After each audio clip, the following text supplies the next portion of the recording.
Oh, Soy, kamusta kayo, Ken? Lenyo, Soy, king pa magtipid ko, may akapala ko. Lenyo, Soy, may akapanang ka akong alkansya. Ikutan ko magkano na kaya rugura ni Soy. King pa magtipid ko ka rin bakal ko, Soy. Nya ating kong kula, Soy. Hanggang kapurid na pa, buklat ko ne. Sasamal na ako, Soy. Bulos ko na, Soy.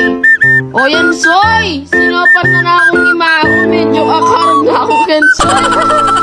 Kubalo, Soy, no? Kaya riming memi lang. Mukha na ako la pa rin. O kaya po, tami ganolgate lang. Atin ko kasi buring salwan, Soy, niya menibon ko eh. Oren. May kabad na anuya kaya ima ako. Uy, Nina, yata yung panayang ko, Soy. Agad-agad na, Soy.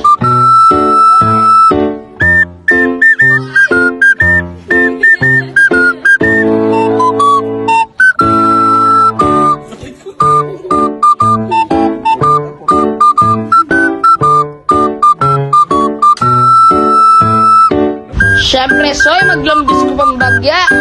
Siguro naman, Soy, balo nyo na kanya nung nanoy ng pepa sa liko, Soy. Raketa yamong maragon, Soy. Siyempre, buklat ko na nangakit yung nanuyo. Anak ko pa kasi, Soy, mahilig na ako kiring makanyan. Charan! Bayong-bayo yan, Soy, brand new yan. Dear Papa Dudut.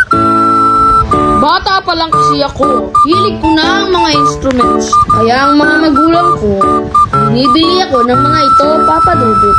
Kaya sa pagkakataong ito, sinikap kong mag-ipon para mabili ko ang gitara na pangarap ko, Papa Dudut.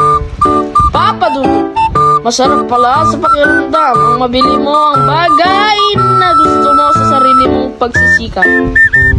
Nagpapasalamat ako sa mga magulang ko, Papa Dudut.